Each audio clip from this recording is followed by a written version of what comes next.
মেঘমালা ঘোষ।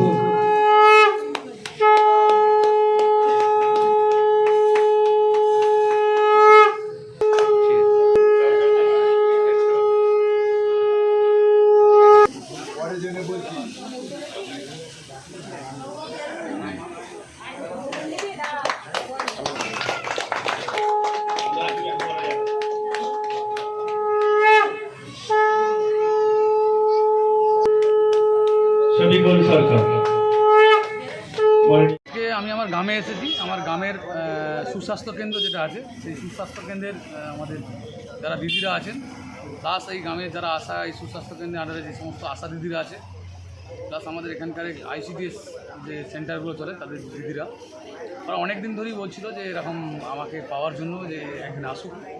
তো যেহেতু আমি গ্রামের ছেলে, এই গ্রামেই আমার বাড়ি আর আমার গ্রামেরই এই প্রতিষ্ঠানগুলো, আমারও কর্তব্য আছে এই জায়গাটায় আসা, তাই এসেছি। ওনাদের আন্তরিকতা, গ্রামের মানুষের আন্তরিকতা অত্যন্ত মুগ্ধ করেছে আমাকে। এবং সার্বিক এই নতুন যে পশ্চিমবঙ্গের সরকার এসেছে, এই সরকারের যে যোজনা আছে, যে পরিকল্পনা আছে, আগামী দিনে বিকশিত বাংলা, পশ্চিমবাংলা, বিকশিত ভারত, যে লক্ষ্য নিয়ে আমরা আগাচ্ছি, সেই লক্ষ্য তবেই সাকার হবে যখন আমরা এই বিভিন্ন প্রত্যন্ত গ্রাম পর্যায়ে উন্নয়নটা তুলে দিতে পারব। আমাদের সরকারের যে সমস্ত জনকল্যাণমুখী প্রকল্প, আমাদের সরকারের যে সমস্ত পরিকাঠামো বিষয়ে যে সমস্ত ডেভেলপমেন্টের যে কাজগুলো, এই কাজগুলো যখন একেবারে প্রত্যন্ত গ্রামে গ্রামে পৌঁছে যাবে তখনই, এবং সেটা স্বচ্ছতার সাথে যতক্ষণ কাজটা যতক্ষণ না করতে পারবো আমরা, ততক্ষণ পর্যন্ত আমরা যে বিকশিত পশ্চিমবঙ্গ, বিকশিত ভারতের লক্ষ্যে আগাচ্ছি সেটা কমপ্লিট হবে। তাই সেই উদ্দেশ্য, সেই লক্ষ্য নিয়ে আমাদের বর্তমানে পশ্চিমবঙ্গে সরকার চলছে, তথা পশ্চিমবঙ্গে যে সরকার আমরা চালাচ্ছি, যে দল, রাজনৈতিক দলের মধ্য দিয়ে এই সরকার চলছে, আমরা ভারতীয় জনতা পার্টি, আমাদের ভারতীয় জনতা পার্টির উদ্দেশ্য, লক্ষ্য সেই একই জায়গায় আছে। আমাদের কর্মীদের নিরন্তর চেষ্টা করছে যাতে করে বাংলার আপামর, যে বাংলার বিভিন্ন দিক থেকে আমরা পিছিয়ে যাওয়ার যে বিষয়গুলো ছিল বিগত সরকারের আমলে, সেগুলো যাতে পুনরুদ্ধার হয় এবং আগামী দিনে বাংলা যাতে সোনার বাংলায় পরিণত হয়, সেই কাজ চলছে। উপস্বাস্থ্য কেন্দ্রগুলো এখনই সাপের কামড়ের যে এক ইঞ্জেকশন, সেটা একেবারে এখনই যে আমি বলতে পারি যে আজকেই বলে দিয়ে চলে যাবো যে হয়ে যাবে, সেরকম নয়। কারণ তার একটা নির্দিষ্ট সিস্টেম আছে, সেই সিস্টেমের মধ্য দিয়ে রাখতে হয়। এমন নয় ইঞ্জেকশনটা এলেও ইঞ্জেকশন বাক্সে থাকবে তা নয়।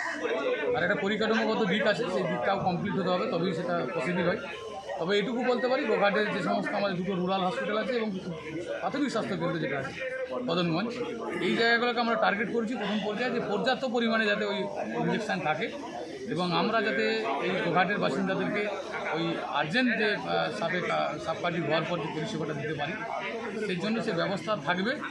এবং আমি আমার কিছুক্ষণ আগে মঞ্চে বক্তৃতাতেও রাখলাম যে গোঘাটের বন্যার বিষয়েতেও আমরা যে বৈঠক হয়েছে, ইরিগেশন দপ্তরের উদ্যোগে, ডিএমের বা SDM উদ্যোগে যে বৈঠক হয়েছে, সেই বৈঠকে আমরা হেলথ ডিপার্টমেন্টকেও ডেকেছিলাম। হেলথ একটা বড় পার্ট আছে ওই সময়, বিশেষ করে বন্যা কবলিত জায়গা না, বর্ষার সময় অন্যান্য এলাকাতে ডেঙ্গু, ম্যালেরিয়া, বিভিন্ন এই প্রকোপগুলো বেড়ে যায়, এর বিষয়গুলো আছে। এবং বিভিন্ন জলবায়ু কেন্দ্রিক যে সমস্ত রোগগুলো আসে, আক্রমণ করে সাধারণত গ্রাম বাংলায়, সেইগুলো যাতে দ্রুত রিলিফ পায়, তার জন্য যে এসেনশিয়াল মেডিসিনগুলো, যেগুলো খুব আর্জেন্ট মেডিসিন, সেই মেডিসিনগুলো যাতে পর্যাপ্ত পরিমাণে সুস্বাস্থ্যকেন্দ্র, প্রাথমিক স্বাস্থ্যকেন্দ্র এবং রুরাল হসপিটালে মজুদ থাকে, এবং পরিষেবাটার উপরে যাতে মনিটর করা হয়, হেলথ ডিপার্টমেন্ট যাতে প্রতিনিয়ত মনিটর করে কোথায় কী পরিস্থিতি আছে সেই বিষয়ে আমরা একটা পরিকল্পনা করেছি ডিএমের নেতৃত্বে বৈঠকে, বা আরামবাগেও রিসেন্ট SDO নেতৃত্বে বৈঠক হয়েছে, সেখানেও আমরা বিধায়করা থেকে আমরা সেই নির্দেশ দিয়েছি যে আমাদের সরকার এটা করবে,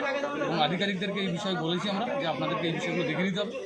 বিগত সরকারের আমলে আপনারা কীরকম কাজ করছেন না করছেন সেটা বিষয় নয়, আমরা চাচ্ছি বেটার থেকে বেটার পরিষেবা দিতে। আমরা চাচ্ছি আধুনিক থেকে আধুনিকতর যে ফ্যাসিলিটিগুলো আছে, যে সিস্টেমগুলো